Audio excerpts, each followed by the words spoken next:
నమస్తే వైకుంఠ వైభోగం కార్యక్రమానికి స్వాగతం. నేను లక్ష్మి. ముందుగా 10 టీవీ ప్రేక్షకులందరికీ వైకుంఠ ఏకాదశి శుభాకాంక్షలు.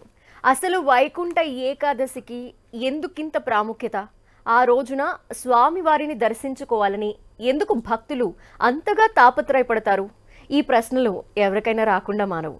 ముక్కోటి ఏకాదశిగా పిలిచే ఈ పర్వదినాన శ్రీనివాసుని దర్శించుకుంటే ఇక మరో జన్మ ఉండదు అనేది ప్రతీతి. అదొక్కటే కాదు, ఇంకా చాలా నమ్మకాలతో భక్తులు వైకుంఠ ఏకాదశి రోజున స్వామివారిని దర్శించుకోవటం జరుగుతుంది. మరి అవేంటో ఒకసారి చూద్దాం.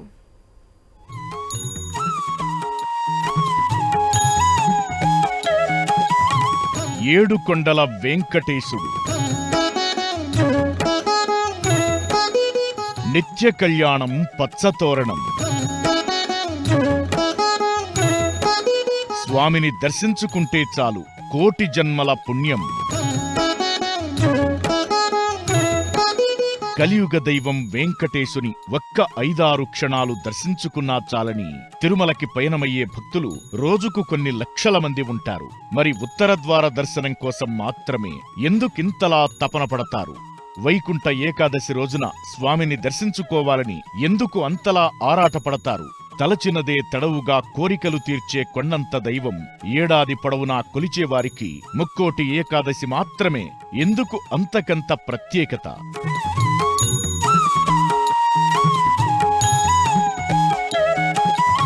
శ్రీ మహావిష్ణువు గరుడ వాహనంపై 3 కోట్ల దేవతలతో పాటు భూలోకానికి దిగివచ్చిన రోజు ముక్కోటి ఏకాదశి.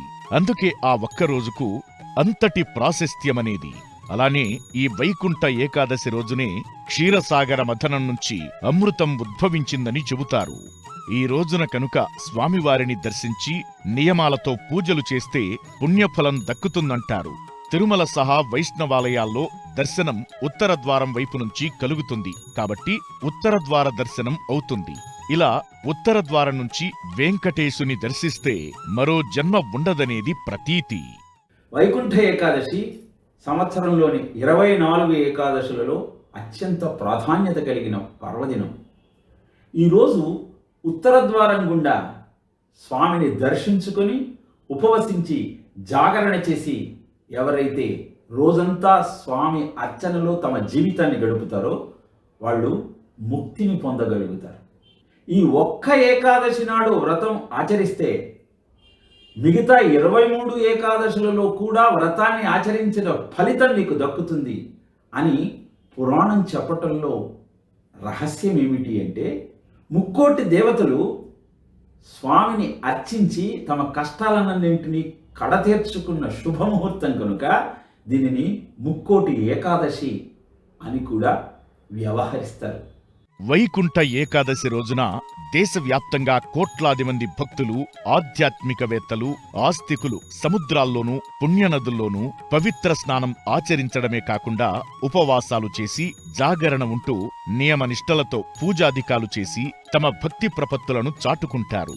దేశవ్యాప్తంగా ఉన్న సుమారు 356 వైష్ణవ దేవాలయాల్లో దాదాపు ఒకే సమయంలో ఒకే విధమైన పూజాధికాలు అత్యంత వైభవంగా జరగడం విశేషం. స్వామివారి దేవాలయాల్లో కూడా ఇదే మాదిరిగా వైకుంఠ ద్వారం ద్వారా ప్రవేశం, తదనంతరం దైవ దర్శనం అనుమతిస్తారు. ఈ ఏకాదశికి ముందు రోజు అనగా దశమి నాటి రాత్రి ఏకాంత సేవానంతరం బంగారు వాకిలి మూసివేస్తారు. ఆ తరువాత తెల్లవారుజామున వైకుంఠ ఏకాదశి నాడు సుప్రభాతం మొదలుకొని మరునాడు అనగా ద్వాదశి నాటి రాత్రి ఏకాంత సేవ వరకు శ్రీవారి గర్భాలయానికి ఆనుకుని ఉన్న వైకుంఠ ద్వారాన్ని తెరిచి ఉంచుతారు. ఈ 2 రోజులు భక్తులు శ్రీవారి దర్శనం తరువాత ముక్కోటి ప్రదక్షిణ మార్గంలో వెళతారు. కొన్ని సంవత్సరాల నుంచి ఈ ఉత్తర ద్వార దర్శనాల గడువు 10 రోజులకు పెంచారు.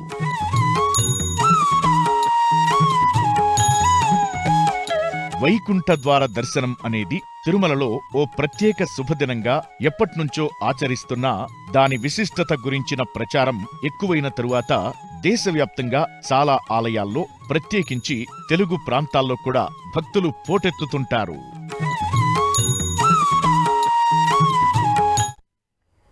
మరి వైకుంఠ ఏకాదశి నాడు చేయాల్సిన నియమాలేంటి? అసలు వైకుంఠ ఏకాదశి నాడు ప్రతి ఒక్కరూ కూడా ఆలయాన్ని ఉత్తర ద్వారం ద్వారా వెళ్ళి ఒకసారి స్వామివారిని దర్శించుకొని వద్దామని ఎందుకు అనుకుంటూ ఉంటారు? వైకుంఠ ఏకాదశి విశిష్టత ఏంటి? ఇటువంటి విషయాలన్నిటిపై మనం మాట్లాడదాం. మనతో పాటు స్టూడియోలో ఉన్నారు ఆధ్యాత్మికవేత్త డాక్టర్ కుప్పా శ్రీనివాస శాస్త్రి గారు. నమస్తే అండి. నమస్కారం అమ్మా. అలాగే ఆధ్యాత్మికవేత్త రామకృష్ణమూర్తి గారు కూడా మనతో పాటు స్టూడియోలో ఉన్నారు. వారితో కూడా మాట్లాడదాం. నమస్తే అండి. నమస్కారం. అంతకన్నా ముందు మనం ఒకసారి తిరుమల గురించి కూడా చూద్దాము. ప్రసిద్ధ పుణ్యక్షేత్రమైన తిరుమల ఆలయం భక్తులతో కిటకిటలాడుతోంది. వైకుంఠ ఏకాదశిని పురస్కరించుకొని అర్ధరాత్రి దాటిన తర్వాత అర్చకులు శాస్త్రోక్తంగా వైకుంఠ ద్వారాన్ని తెరిచారు. దీంతో వేకువ జాము నుంచే స్వామివారి దర్శనాలు ప్రారంభమయ్యాయి.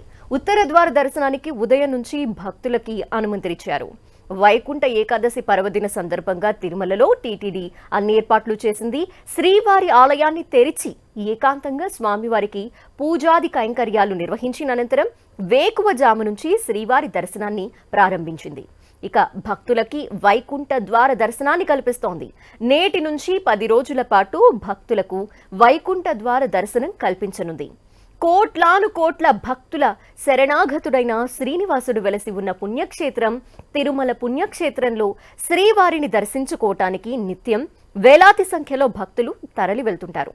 ఏడాదికి 10 రోజుల పాటు మాత్రమే ఆలయంలో తెరిచి ఉండే వైకుంఠ ద్వార దర్శనం కోసం సామాన్య భక్తులే కాక విఐపీలు పెద్ద సంఖ్యలో తిరుమలకి చేరుకున్నారు.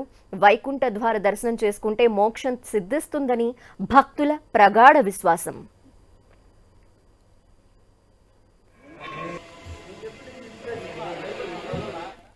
సో ప్రస్తుతం తిరుమల నుండి డీటెయిల్స్ అందించేందుకు మా ప్రతినిధి శ్రీనివాస్ సిద్ధంగా ఉన్నారు. శ్రీనివాస్, వైకుంఠ ఏకాదశి సందర్భంగా భక్తుల కోలాహలం ఎలా కనిపిస్తోంది తిరుమలలో?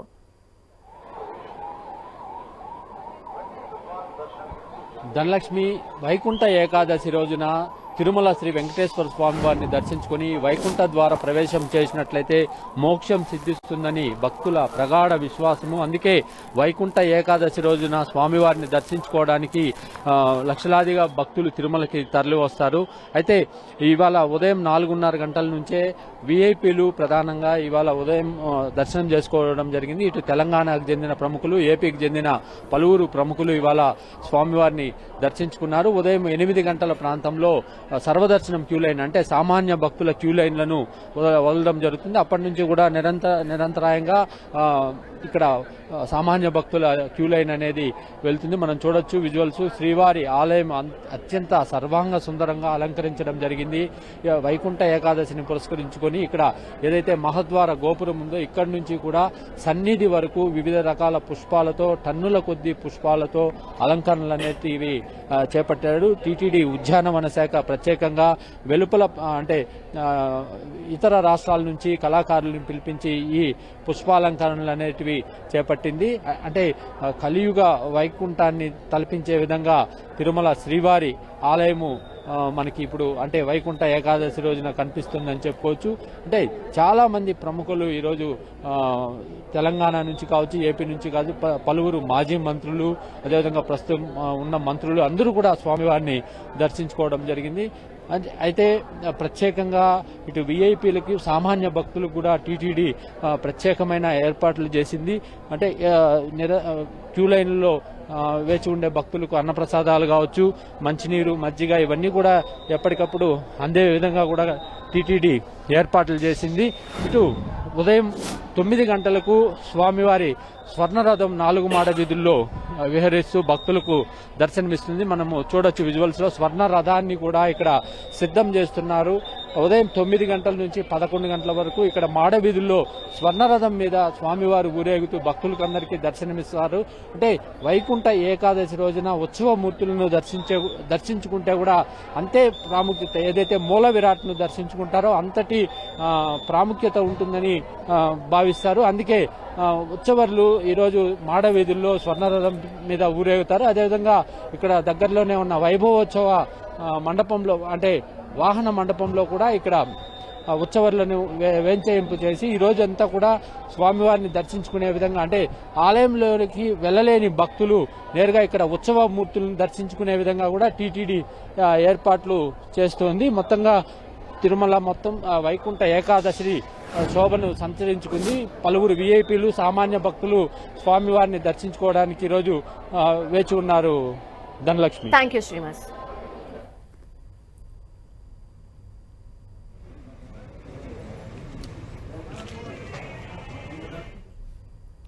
సో ఇక శాస్త్రి గారు, ముందుగా మీతో స్టార్ట్ చేద్దాము.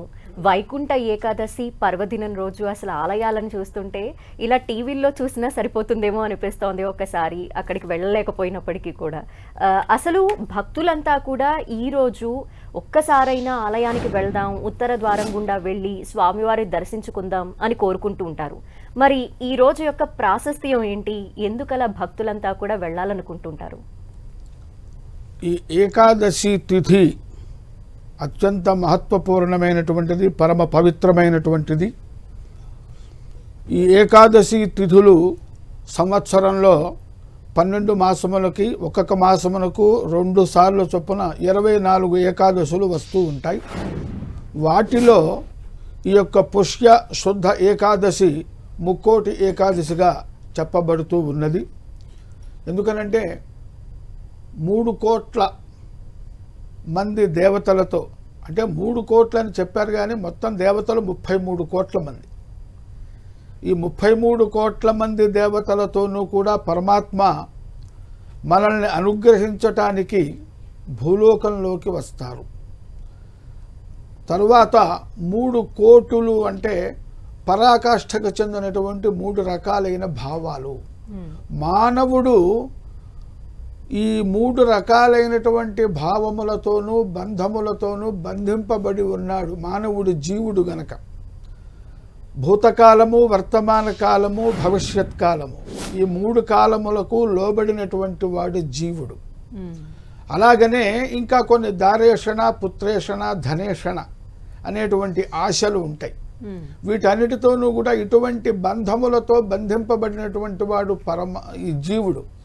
ఈ జీవుడిని ఈ బంధముల నుండి విముక్తిని కలిగించి ఆ జీవుని యొక్క స్వస్వరూపం, నీవు నా యొక్క అంశయే, నా యొక్క స్వరూపమైనటువంటి వాడివే అని తెలియపరచటం కోసం పరమాత్మ భూలోకానికి వచ్చి మానవులందరినీ కూడా అనుగ్రహించేటువంటి అత్యద్భుతమైనటువంటి దినము అన్నమాట, తిథి అన్నమాట.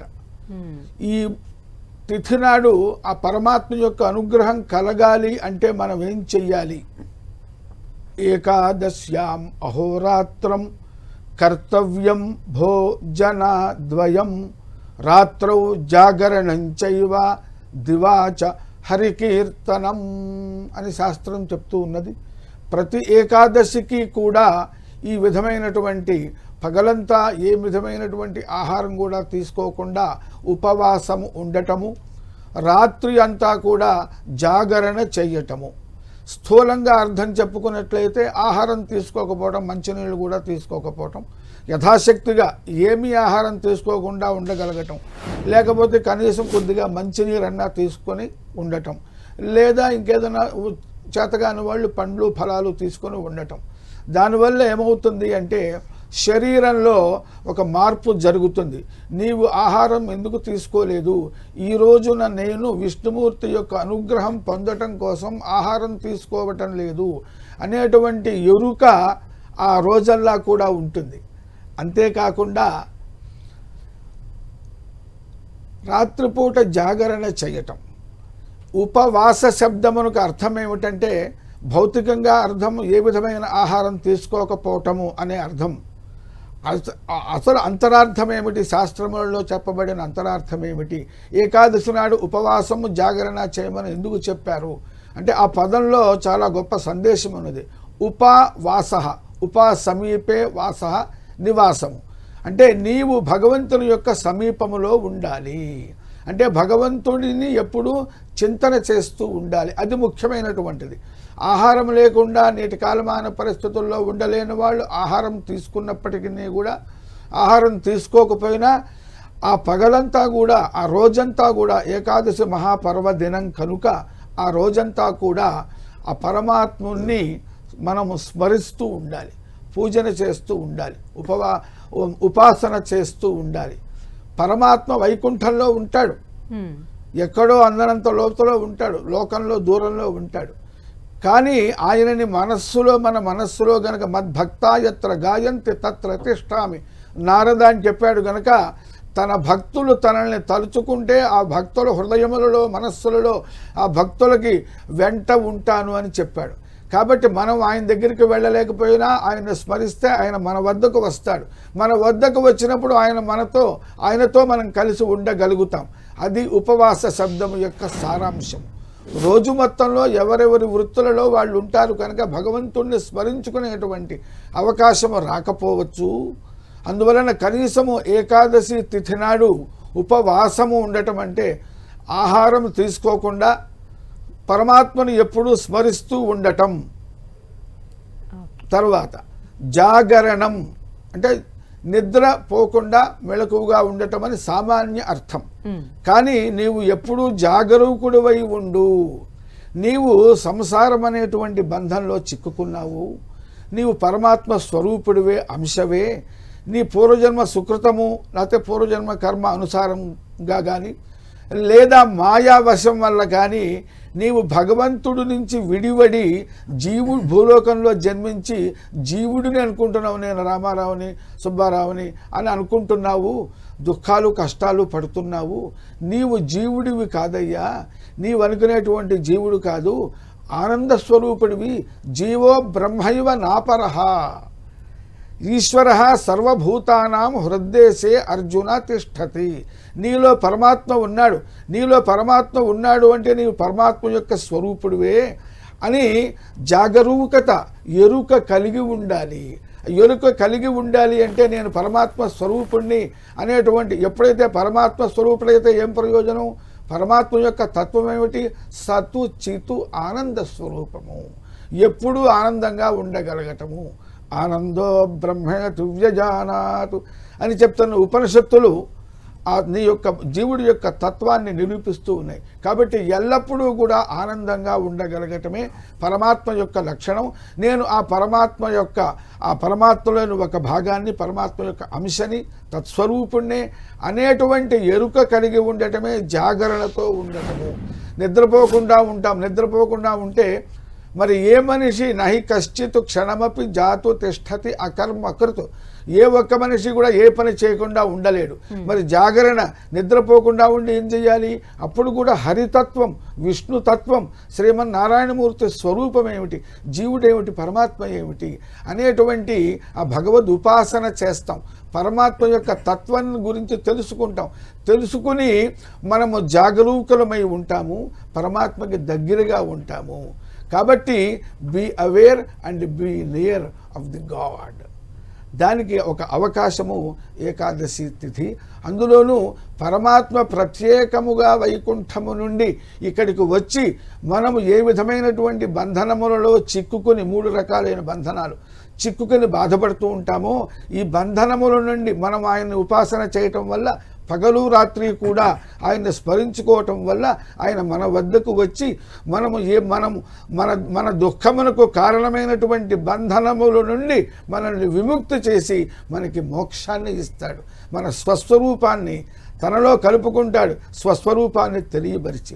అంత విశిష్టమైనటువంటిది, అంటే సాక్షాత్తు మోక్షాన్ని ఇచ్చేది. అయితే గుడికే ఎందుకు వెళ్ళాలి అంటే ప్రతీకోపాసన, భక్త అనుగ్రహార్థం భగవత రూపకల్పన. ఆ గుడిలో పవిత్రంగా సశాస్త్రీయంగా పరమాత్మ అక్కడ సన్నిధి, భగవంతుని యొక్క సన్నిధి అక్కడ మనకి ఉన్నది. అందువలన ఇంట్లో ఉన్నాం, బయట ఉన్నాం, ఎదురుకుండా ఉన్న వస్తువులు కనిపిస్తాయి, పరమాత్మని దర్శించలేకపోవచ్చు. దేవాలయానికి వెళ్ళి దర్శనం చేసినట్లయితే పరమాత్మని మనం దర్శనం చేసిన వాళ్ళం అవుతాం. తద్వారా పరమాత్మతో మనకి సంబంధము, అంతకుముందు దూరంగా ఉన్నాము, ఇప్పుడు దగ్గర సంబంధం ఏర్పడుతుంది. అందువల్ల వైకుంఠ ఏకాదశి నాడు విష్ణు అవతారమైనటువంటి ఏ అవతారాన్నైనా సరే రామాలయానికి వెళ్ళొచ్చు, కృష్ణాలయానికి వెళ్ళొచ్చు, విష్ణువాలయానికి వెళ్ళొచ్చు. ఆ విష్ణుమూర్తి యొక్క సంబంధమైనటువంటి ఏ గుడికైనా వెళ్ళి స్వామి దర్శనం చేసుకుని తరించాలి. అది వైకుంఠ ఏకాదశి యొక్క ప్రత్యేకమైన. అలా చేస్తే వైకుంఠము కుంఠము అంటే ఆగిపోవటం, ఇక్కడ ఉండిపోవటం, ఎక్కడ వేసిన గొంగళి అక్కడే ఉంది. అట్లా కాకుండా ఈ జీవుడు ఈ సంసారంలో నుంచి ఉద్ధరింపబడి ఉన్నతుడై ఉన్నత స్థితికి చేరుకోవటమే కుంఠస్య విచ్ఛేద వికుంఠ వికుంఠ ఏవ వైకుంఠ. అందువల్ల ఈ యొక్క బంధనాలు సంసారము దుఃఖములో నుంచి బయటికి వచ్చి ఆనందాన్ని పొందేటువంటి అవకాశము వైకుంఠ ఏకాదశి నాడు మనకి ఇస్తుంది. అటువంటి ఆనందాన్ని ఇచ్చేటువంటి తిథి పవిత్రమైన రోజు కనుకనే దీనికి వైకుంఠ ఏకాదశి అనేటువంటి పేరు కూడా వచ్చిందని పెద్దలు చెప్తారమ్మా. ఇది దాని తాత్పర్యం. చాలా చక్కగా వివరించారు రామకృష్ణమూర్తి గారు. ఈ పర్వదినాన్నే ముక్కోటి ఏకాదశి కూడా అంటూ ఉంటారు, వైకుంఠ ఏకాదశి అని కూడా పిలుస్తూ ఉంటారు. రెండు వేరువేరువా? ఎందుకలా రెండు పేర్లతో పిలుచుకుంటున్నాము? భారతీయ జీవన విధానంలో మనం ఆచరించేటువంటి అన్ని ఆచారాలు సాంప్రదాయాల వెనక తాత్వికమైన చింతన, లౌకికమైన ప్రయోజనం రెండు ఉంటాయి. వైకుంఠ ఏకాదశి అన్న, ముక్కోటి ఏకాదశి అన్న ఈ అద్భుతమైన పర్వదినమే. మరి రెండు పేర్లతో ఎందుకు పిలుస్తారు? వైకుంఠ అంటే విగత కుంఠ యస్మాత్ ఇది వైకుంఠ. కుంఠము అంటే ఇందాక వారు చెప్పినట్టు లోపము, లేమి. ఈ లోపాలు ఏమీ లేనటువంటి ప్రాంతము వైకుంఠము, అక్కడ ఉండేది విష్ణువు. అనగానే మీరు అంటారు మాలో కూడా ఏమీ లోపం లేదు కదా అంటే, మన అందరిలోనూ ఒక లోపం ఉన్నది. ఏమిటా లోపము? విష్ణు అన్న శబ్దానికి నిరుక్తి ఇచ్చిన నిర్వచనం ఏమిటంటే చరాచరేషు భూతేషు వేషనాత్ విష్ణురుచ్యతే. అన్ని భూతములలోనూ ఆవహించి ఉన్న చైతన్యము ఈశ్వర సర్వభూతానాం హృద్దేశే అర్జున తిష్టతి భ్రామయన్ సర్వభూతాని అంతరారూఢాని మాయ. ఆయనే అందరిలో ఉండి అందరిని తిప్పుతున్నటువంటి చైతన్యం. మరి అందరిలోనూ కూడా అదే చైతన్యం ఉన్నప్పుడు నీకు అహంకారము, మమకారము, నువ్వంటే ఏదో గొప్ప ప్రయోజకుడి అన్న భావన, ఎదుటివాడంటే చాలా అల్పుడన్న ఆలోచన ఎందుకు కలుగుతున్నాయి? అదే నీలోని లోపం. మరి ఈ వైకుంఠ ఏకాదశి నాడు మనం చేసే కార్యాచరణ ద్వారా ఏ విధంగా ఆ లోపాన్ని పోగొట్టుకోవచ్చు అంటే, ఏకాదశి అంటే 11. స్వామి యొక్క కరుణ రూపానికి ఒక మూర్తిని అందిస్తే ఆ స్త్రీమూర్తియే ఏకాదశి అని చెబుతారు. ఇప్పుడు నీ కర్మేంద్రియాలు, జ్ఞానేంద్రియాలు, మనస్సు వీటన్నింటినీ ఆయన పాదముల దగ్గర ఉంచి ఉపవసించినట్టయితే, ఆయననే ధ్యానిస్తూ, ఆయననే స్మరిస్తూ, ఆయననే జపిస్తూ నువ్వు ఆయనను స్మరించినట్టయితే ఆ భావన నీతో కలుగుతుంది. ఏకాదశి అను శబ్దము ఆకర్ణించిన చాలు భయవిహ్వల చిత్తులగుదురు, ఆ కడకు వెళ్ళకుందురు అంతకుని భటుల్ అని చెబుతారు. ఏకాదశి అన్న శబ్దాన్ని వింటే చాలట, యమభటులు ఎవరూ అక్కడికి రారట. ఏకాదశి శబ్దానికి యమభటులు అక్కడ రాకుండా ఉండటానికి కారణం ఏమిటి అంటే, నాయన ముక్కోటి ఏకాదశే వైకుంఠ ఏకాదశి.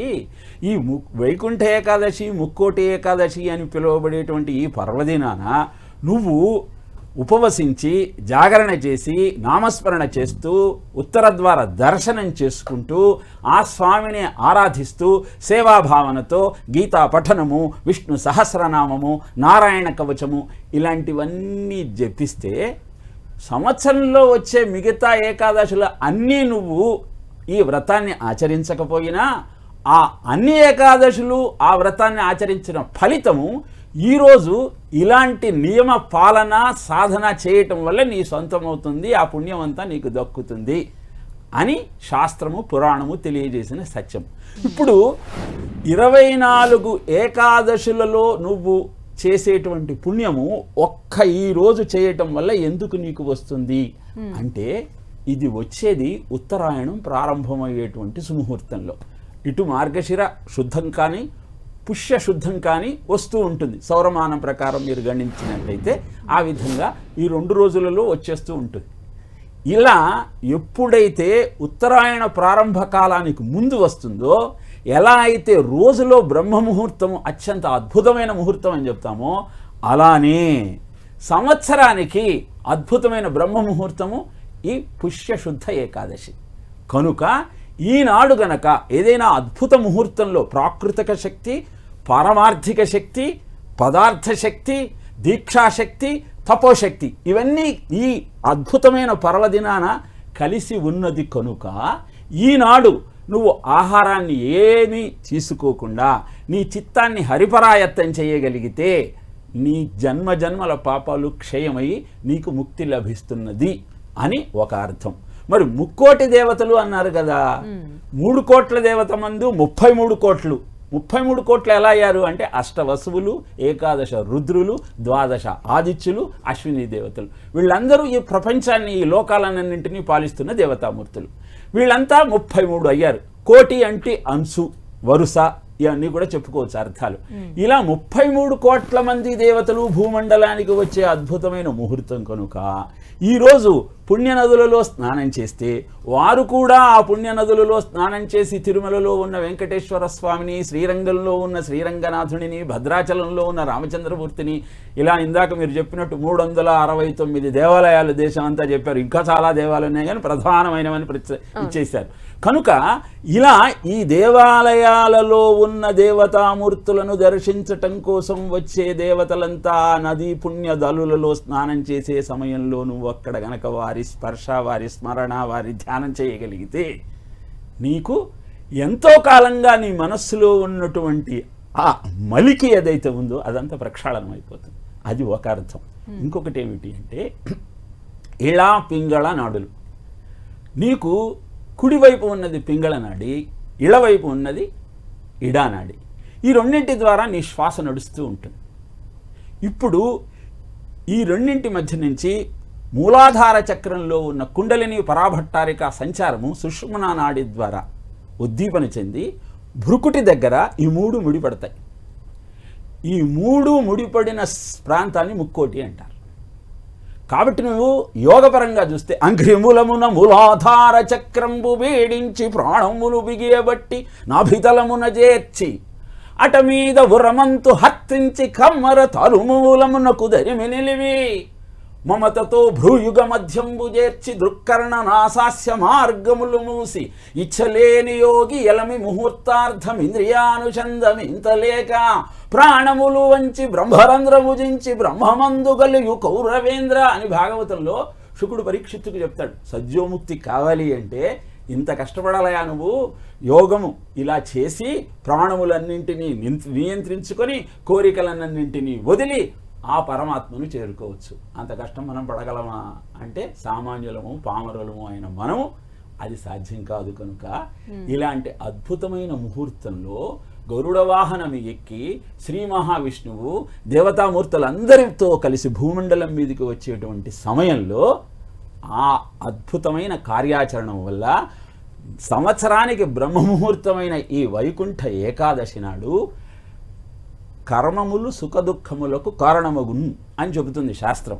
నువ్వు ఆచరించే కర్మలే నీకు సుఖదుఖాలు కలిగిస్తాయి కనుక అలసులు మందబుద్ధియుతులు అల్పత రాయువులు ఉగ్రరోగ సంకలితులు మందభాగ్యులు సుకర్మమేదియు చేయజాలరి కలియుగమునందు మానవులు కావున ఎగియది సర్వసౌఖ్యమై అలవుడు ఏమిటిన్ బడము ఆత్మకు శాంతి మునీంద్ర చెప్పవే అని సూత మహర్షిని శౌనకామది మహానుములంతా అడిగినప్పుడు భగవన్నామాన్ని మించినటువంటిది లేదయా. కాబట్టి అద్భుతమైన భగవన్నామాన్ని ఉచ్చరిస్తూ ఉపవాసము ఆచరిస్తూ జాగరణ చేస్తూ ఉత్తర ద్వార దర్శనం చేస్తూ సేవాభావనతో వారల్ కృష్ణ చరిత్రముల్ చదువగా వర్ణింపగా వాడగా ఆరావంబు సుధారస ప్రతిమమై అశ్రాంతమున్ వీనులతో రంబై మది సంతసించి నేనంతట ఆరంభించితి విష్ణు సేవకితర ప్రారంభ దురుండనై అంటాడు నారదుడు తన పూర్వజన్మ వృత్తాంతాన్ని తెలియజేస్తూ వ్యాసుడితో. నేను ఇతర ప్రారంభ దూరుండనై విష్ణు సేవను ప్రారంభించాను అని. అంటే అర్థం ఏమిటి? విష్ణు సేవ అంటే గుడికి వెళ్ళి 4 దండాలు పెట్టి 5 పూజలు చేసి 6 దానాలు చేయడం ఒక్కటేనా విష్ణు సేవ అంటే? కాదు. చరాచరేషు భూతేషు వేషనాత్ విష్ణురుచ్యతే వ్యష్టి వ్యాపోతి ఇది విష్ణు. అందరిలో ఉన్నది ఆ భగవత్ స్వరూపమే. కాబట్టి అందరిలో ఆ భగవంతుడే ఉన్నాడన్న సత్యాన్ని గ్రహిస్తూ హరిమయము విశ్వమంతయు హరి విశ్వమయుండు సంశయము పని లేదు హరిమయము కాని ద్రవ్యము పరమాణువు లేదు వంశపావన వింటే యోమాం పశ్యతి సర్వత్రా సర్వంచమై పశ్యతి తత్రాహం న ప్రణశ్యామి సచమేన ప్రణశ్యతి అని కృష్ణుడు భగవద్గీతలో చెప్పినట్టు సేవాభావన అంటే కేవలం దేవాలయకి వెళ్ళి పొర్లు దండాలు పెట్టడమే కాదయా. ప్రతివాడిలో కూడా ఆ భగవంతుణ్ణి చూడగలిగితే అది నిజమైన సేవ. వాళ్లకు నిన్ను నువ్వు సమర్పించుకొని యస్య కస్య ప్రకారేణ ఏన కేనాపి దేహిన సంతోషం జాయతే ప్రాజ్ఞ తదేవం దేవపూజనం అని శాస్త్రం చెబుతుంది. ఏదో రకంగా ఎదుటివాడికి నువ్వు ఆనందాన్ని కలుగజేయగలిగితే అదే నిజమైన దైవ పూజ. కనుక దేవాలయానికి వెళ్ళి దండం పెట్టుకొని ఈరోజు ఉపవసించి జాగరణ చేసే భగవంతుడిని స్మరిస్తూ close the eyes, see the God in meditation, open the eyes, see the God in his creation.